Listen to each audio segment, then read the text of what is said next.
sharing that I did earlier today.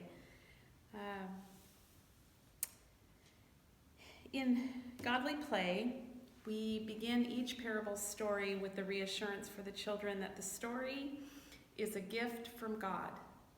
It's a gift that God encourages us to keep opening, keep coming back to it, keep knocking at the story until it lets you in.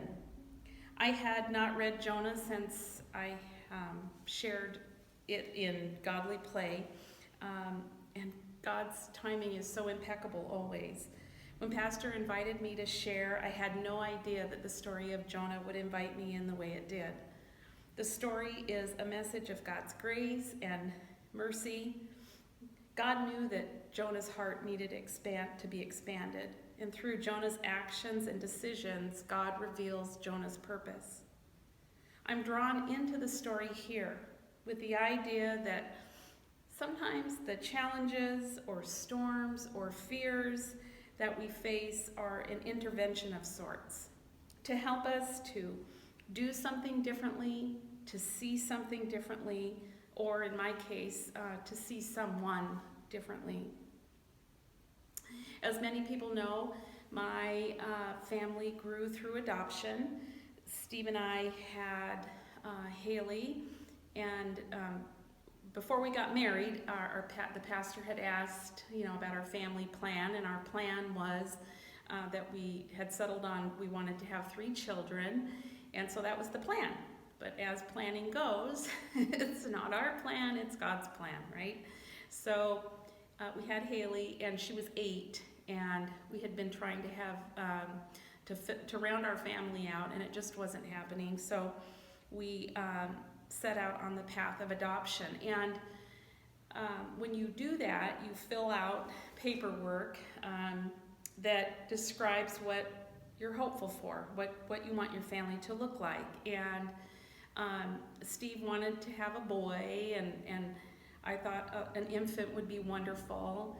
And, we wanted the baby to look like us, so we signed up for a single infant boy, Caucasian, and that's not at all what God had in mind for us.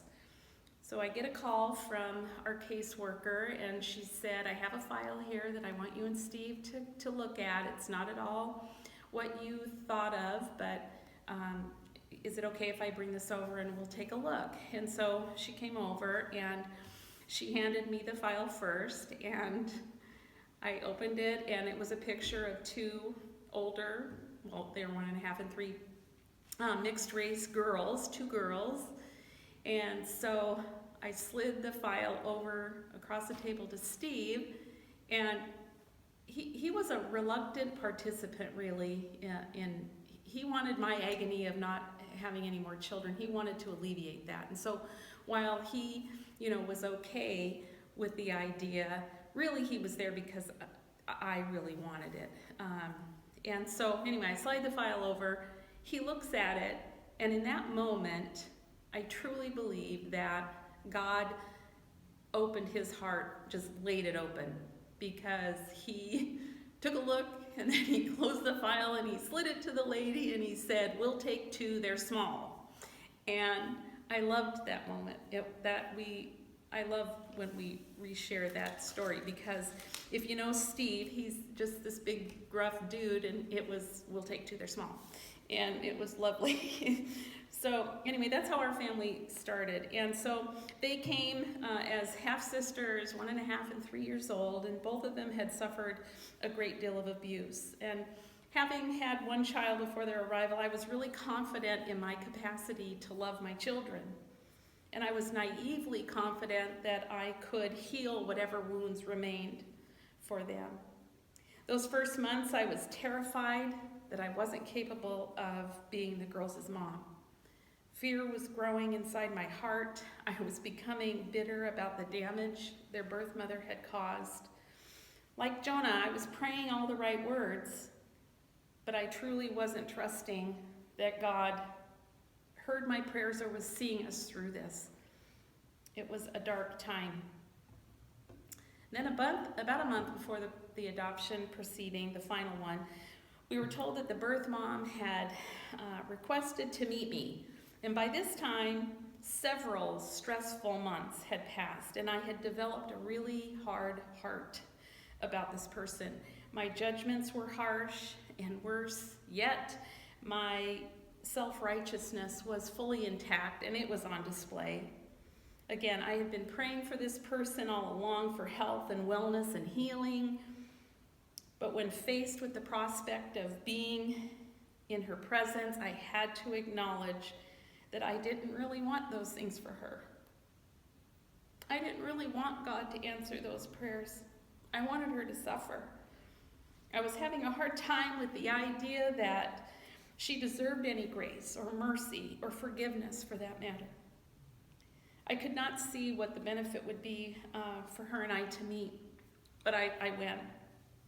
And I don't remember the conversation in great detail other than her sharing a few cute details about the girls' personalities and me being able to resonate with them, with her words.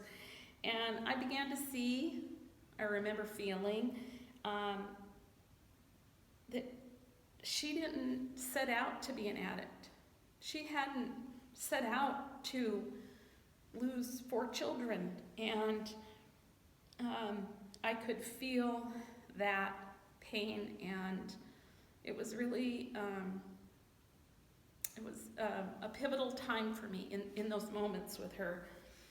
I vividly remember when it was time for us to go.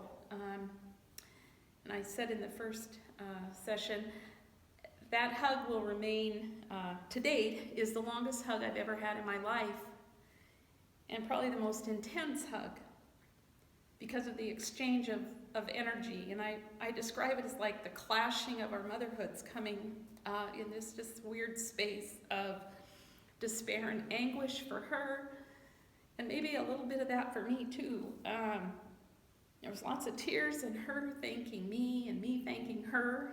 Who knows what that was about? I mean, it was just an important moment in my motherhood. And I believe in that moment that God showed her his love, his grace, and his mercy, and that was his plan for her, that meeting. And of course it was pivotal for me too. As I said, my heart was softened in that moment, and when I read this Jonah story, because Pastor invited me to share, it occurred to me that the purpose also of that meeting was God already knew that I would be experiencing firsthand addiction with my 4th daughter. He already knew that was going to be. Jamie was our 4th daughter, and she came into our lives in her early teens. She was a friend of our daughter Haley's, and Jamie lost her mom to ALS and abandoned by her dad, and she just landed with us and rounded out our family. So her storm of addictions came about 10 years ago, and in that storm, in her early addiction, 3 children were born. And Steve and I struggled with what to do, because at that time the kids weren't with us, they were living elsewhere. And so as those early days of the addiction started unfolding, 2 years to be exact, we were too afraid. I didn't trust God, and frankly I don't even think I asked God for guidance in it. I was just so terrified of the prospect of raising the kids. But we did. We brought them home, and we set out on that journey. And the pain of watching our grandchildren suffer and missing their mommy was horrific. There was crying at night and crying in the morning. The pain was all the time. It was just always under the surface of our everyday life, everything we did. There was like this undercurrent of sorrow for all of us. So there was the sorrow for the kids and the agony of that, but there was also this indescribable ache and agony of worrying about our daughter, and if she was safe, if the drugs would take her, if she would die. Those things were always weighing on our life, always. And then came the weight of the anger and resentment growing in my heart and mind over having our lives forever altered. Addiction was altering all these people's lives. And during those first years, I ran from God in a way. I was mad at him. I was so mad. I didn't understand. But God kept after me. He did. He kept placing, I called them tender mercies. He kept putting tender mercies in my path at every turn. There were so many. But in the first session, I called out, and I'm going to do it again now. I have always had a hard time asking for help, as many people do. Plus, there was just the shame of the situation and not, wanting to overshare about that. But Bill and Kathy Hannawalt were so generous in spirit during those days and provided respite many times for us, and it was just so gracious and so generous, and I'll never be able to repay them for that. But and then also people steering us towards other resources for the kids that I would have no idea existed. So he made our path manageable. And then during that time when Jamie, was just in the throes of addiction, God gave me special moments with her where he would give me a glimpse of her inside the addict. And I was able to see that and feel my love for her, and him keeping my heart soft like that, while those times were painful to see her that way, he kept my heart soft, and he gave me the resolve not to give up on her. I felt God's arms around us both during those times, and I'm so grateful that we didn't give up on her, because God knew. He knew it was going to be okay. And I needed to trust that it was going to be okay, and every time those tender mercies came, he led me to that comfort. On this day, the wonder and mystery of God's word meeting us where we are in his timing is deeply comforting to me. Deeply comforting to me. The story of Jonah, I think, is also a story of acceptance. Accepting changes and challenges where we are being guided to undertake them, no matter how challenging they are going to be. God already knows the outcome. I just have to trust. But it's hard. I praise God for my daughter's sobriety. She's been sober for over 2 years, and I just was recalling almost 3 years now. She's been home for 2. I come today asking for God's grace as I seek my purpose now, because God gave my daughter her children.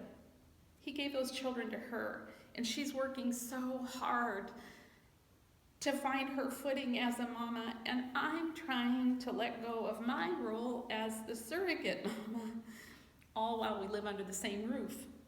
And it's really hard. I'm having a hard time struggling with letting go of that purpose. The acceptance of this shift in our house is slow in coming. I find myself in moments showing that ugly self-righteousness, judging. So I am aware of and humbled again that God brought me to this sacred story today. I am asking him to show me, as Jamie's mom and the kids' grandma, his best way forward. And I believe that the gospel propels us forward. We don't have to be stuck. It will propel us forward. Blessings, and thank you for this time to share.